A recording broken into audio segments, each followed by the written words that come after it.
Este video llega gracias a... Esto dicho, conversaremos con un especialista justamente de la Corte Interamericana, puesto que se ha desempeñado como agente ahí, Mavi. Agente del Estado peruano, nada menos, está el señor Adrián Simons con nosotros. Bienvenido, muy buenos días, gracias por acompañarnos. El problema es que estamos divididos. Fernando decía bien, esto debería ajustarse a ley y respetar el orden jurídico.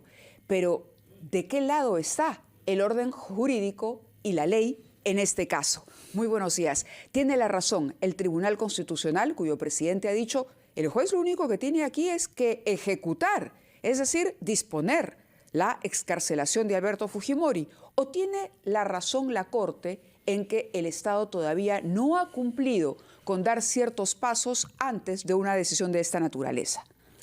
Muchas gracias por la invitación. Buenos días. Sí. Rescato todo lo que han dicho ustedes en la introducción. El tema tiene que resolverse conforme a derecho, ¿no? Y el derecho, cuando se aplica, en realidad no debería estar de ningún lado, sino del lado de la razón, ¿no? Y en este caso, ¿cuál sería la razón jurídica? Es difícil a veces entenderlo porque hay mucha desinformación. Lo explico rápidamente para que se entienda. Esto empieza con algo interesante porque, como ustedes recordarán, el señor Fujimori fue condenado en el año 2009 por los casos La Cantuta y Barrios Altos.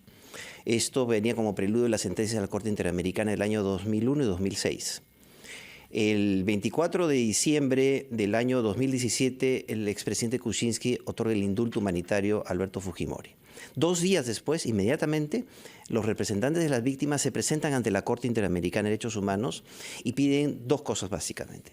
Una audiencia para discutir el tema y 2, que la Corte declare la nulidad del indulto. A ese pedido se pliega la Comisión Interamericana y pide algo parecido, la revocación del indulto.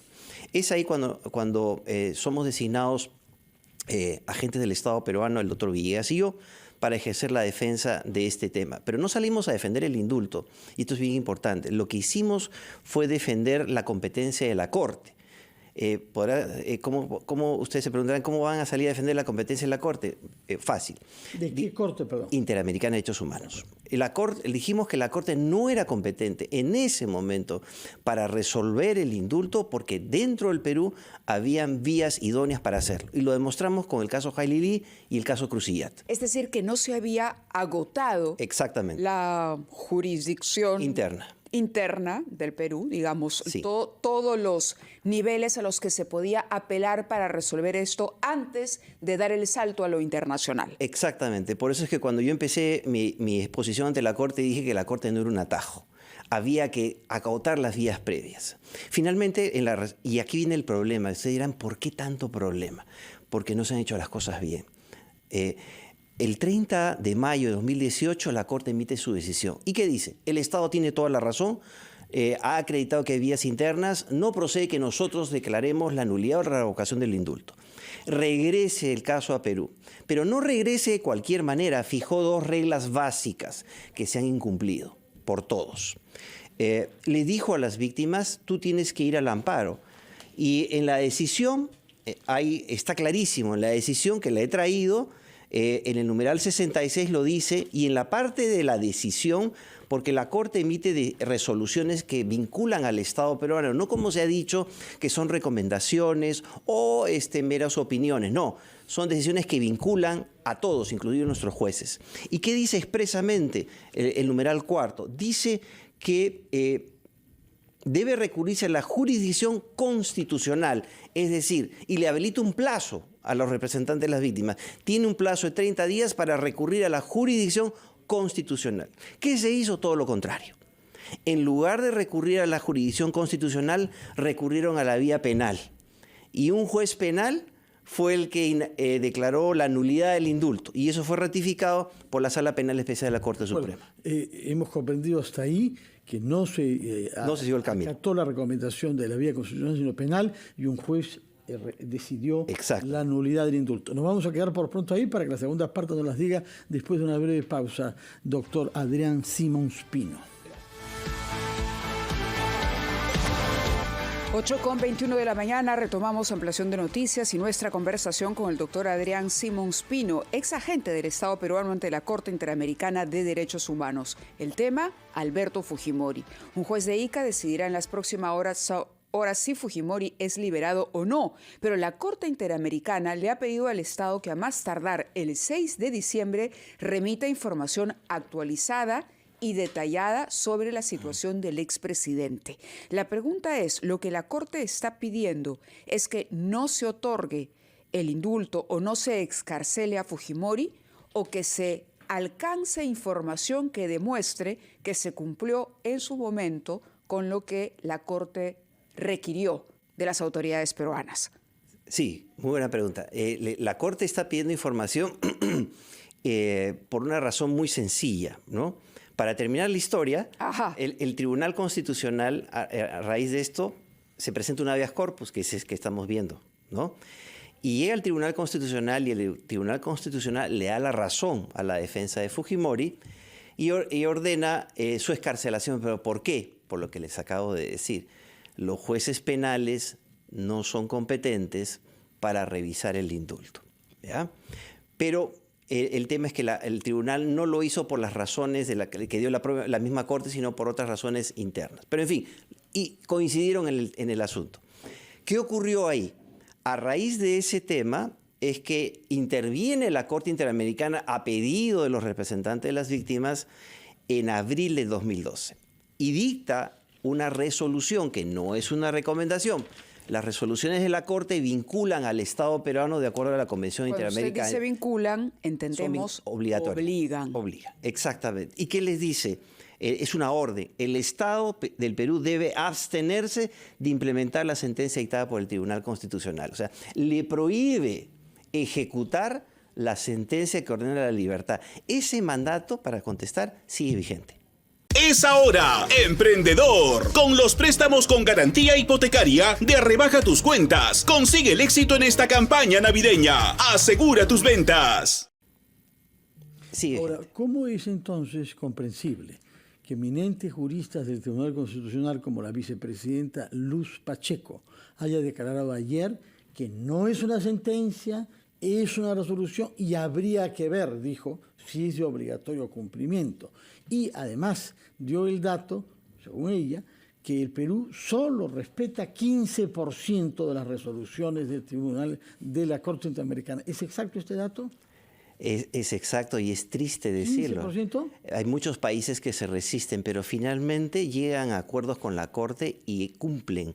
Por eso, y voy a explicar. Pero el dato de quién, porque yo lo que he visto es una tesis universitaria que sostiene que es 44%. Depende por el ángulo que se vea. Hay dos estándares para medir, los que se cumplen inmediatamente y los que se cumplen a lo largo del tiempo, ¿ya? Depende cómo se mide. Si lo hacemos a lo largo del tiempo, sí podemos llegar a un estándar del 50% aproximadamente. Si lo medimos inmediatamente, las resistencias son rápidas. Le voy a poner dos ejemplos, uno reciente y uno anterior. El último ejemplo de la Corte es cuando sentencia al Estado mexicano y declara que un artículo de la Constitución mexicana es inconvencional, o sea, contrario a la Convención.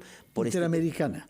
Por este tema, ¿saben cuál? De la prisión automática. En México, la Constitución mexicana permite que un fiscal le pida a un juez prisión automática sin ninguna razón contra un ciudadano cuando hay una imputación de crimen organizado. ¿Cómo reaccionó López Obrador? Obviamente cuestionando a la Corte Interamericana, pero finalmente van a tener que cambiar su Constitución como lo hizo Chile en el caso La Última Tentación de Cristo, porque en la Constitución chilena había la censura previa.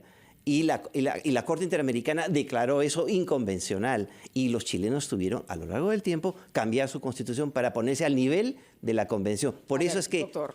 Sí. No, súper interesante, pero pregunto, en aras de aprovechar el tiempo y antes de que nos gane. Sí. Eso nos coloca en una situación de qué hacer con Fujimori. La pregunta es cómo quedar bien con la Corte y, por otro lado, digamos, otorgarle el indulto al presidente. ¿Se puede hacer eso? Ya. Entonces, yendo al grano. Por favor. La Corte le dice, tú no puedes implementar la sentencia, pero no ha cerrado la puerta. Le dice, ¿sabes por qué no la puedes implementar? Le dice la Corte, debido a que no cumplió con las condiciones determinadas en la resolución de supervisión de cumplimiento de sentencias del 30 de mayo de 2018, la que les mencioné. Claro. ¿Ya? ¿Y qué dice? La Corte creó que nadie ha cumplido en nuestro país esto. Nadie. La Corte ha determinado 6 estándares para revisar el indulto. La Corte no ha cerrado la puerta tampoco al indulto. Dice, revisa tu indulto. Y si cumple con esos 6 estándares, lo puedes liberar. ¿Cuáles son? Rápido. 1, análisis de proporcionalidad, le dice. ¿Qué significa esto? El beneficio concedido a Fujimori versus la gravedad de los hechos que le imputaron. Número 2. Número 2, valorar la vida y salud del reo, o sea, de Fujimori, versus el derecho de acceso a la justicia de las víctimas. 3, tiempo de carcelería. 4, pago de la reparación civil. 5, conducta para esclarecer la verdad. Y 6, reconocimiento de la gravedad de los delitos. Verdad para los casos pendientes, porque hay varios, uno en curso que es el de Pativilca, pero hay otros. Exactamente, pero esto está vinculado a lo que es los casos de La Cantuta y Barrios Altos. Eso ya está hecho, pero eso ya está condenado por eso. Queda pendiente que colabore con... Queda pendiente en algunas cosas, exactamente. No, pero hay un detalle ahí, que la sentencia tiene un plus o una línea en la que finalmente no termina de aclararse si estos son o no delitos de lesa humanidad. Y esos delitos, para la Corte, digamos, no son factibles de indulto. ¿O me equivoco? No. ¿Cuál es la figura? Porque hay quienes dicen, el problema es que en la sentencia se hizo un agregado que consideraba a estos 2 hechos como delitos de lesa humanidad y por lo tanto no se puede indultar a Fujimori. No. ¿Cómo se resuelve ese entrampamiento? Voy a explicar. A ver. Y eso se debatió ante la Corte cuando yo me presenté el 2 de febrero de 2018. Es bien sencillo. Primero, el tema de lesa humanidad proviene de las sentencias de Barrios Altos y La Cantuta. Sí. ¿Ya? De ahí viene. ¿Y por qué la Corte lo puso? Porque esa fue la denuncia que planteó la Comisión Interamericana y el Estado peruano se allanó. Cuando alguien se allana, la Corte dice, ok, concuerdas con lo otro, lesa humanidad. Cuando viene la condena en el Perú del año 2009, a él no se le condena por lesa humanidad. Se cita, que es otra cosa, ¿ya? Estándares internacionales de lesa humanidad, pero no se le condena por lesa humanidad. Tercer punto. ¿Eso está claro? Clarísimo. ¿Ya? Tercer punto. Lo que dice la Corte Interamericana es la regla es que no se permiten los indultos por lesa humanidad, pero la Corte también en la decisión del 30 de mayo analiza el indulto por razones humanitarias. Y la Corte establece que no se debe cerrar la puerta en determinados países donde sí está regulado el indulto por razones humanitarias como es el Perú. Por lo tanto, dice, si lo vas a hacer, tienes que seguir estos 7 o 6 estándares que yo te estoy diciendo que tienes que mirar y que nadie ha mirado. Doctor Simos, ¿qué es lo que puede pasar si el juez de Ica, en el curso de las próximas horas, se dice, interpreta la resolución o el auto del Tribunal Constitucional y libera a Alberto Fujimori y después vendrá la Corte Interamericana que diga no han respetado lo que yo he dicho? Es que eso es lo que puede pasar una vez más. Ya pasó el 18, ¿no? Sí, una vez más. ¿Por qué? Porque el caso La Cantuta y Barrios Altos no está cerrado. Estamos bajo el régimen de supervisión de cumplimiento. Y bajo ese régimen, la Corte dicta resoluciones, como la del 30 de mayo que les he mencionado. Entonces, si el juez no respeta el mandato de la Corte, nos van a llevar a un procedimiento de cumplimiento, o vamos a llamarlo de incumplimiento, ante San José de Costa Rica. Eso es lo que va a pasar.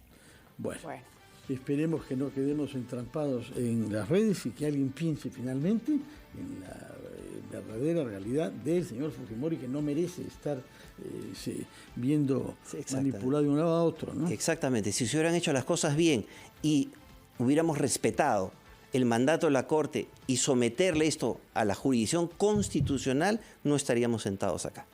Muy bien, le agradecemos igual porque ha sido sumamente claro y didáctico para tratar de entender este problema y además le agradecemos la sencillez con la que lo ha explicado porque son temas realmente difíciles de comprender. Muchas gracias por haber estado